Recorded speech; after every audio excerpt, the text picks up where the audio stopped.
दाणोळी तालुका शिरोळ येथे गरिबांची गाय म्हणून ओळखल्या जाणाऱ्या शेळीनं एकाच वेळी तब्बल 5 पिलांना जन्म दिल्याची दुर्मिळ घटना घडली आहे. विशेष म्हणजे जन्मलेली 5ही पिलं तसेच त्यांची आई पूर्णपणे सुखरूप असून या घटनेमुळे परिसरात आश्चर्य व्यक्त होते.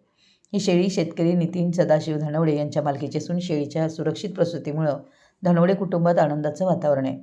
पशुवैद्यकीय तज्ज्ञ डॉ. विजयकुमार साळोखे यांनी या घटनेची माहिती देत योग्य संगोपन, संतुलित आहार आणि वेळेवर केलेली काळजी यामुळे शेळी व पिले निरोगी असल्याचं सांगितलं.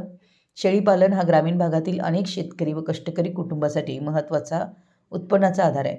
एका वेळी 5 पिलांना जन्म ही दुर्मिळ घटना असल्यानं ही शेळी मालकासाठी मोठी आर्थिक ताकद ठरणार असल्याची भावना ग्रामस्थांनी व्यक्त केली. देवाच्या कृपेनं शेळी व तिची 5ही पिल्लं सुखरूप असल्यानं धनवडे कुटुंबावर अभिनंदनाचा वर्षाव होतोय.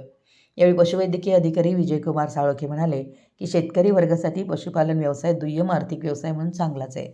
पशुपालन हा व्यवसाय योग्य व आधुनिक पद्धतीने केला तर नक्कीच फायदा होतो, असे त्यांनी सांगितलं. मराठी एस न्यूजसाठी दानोळीहून विजयराज जगदाळे.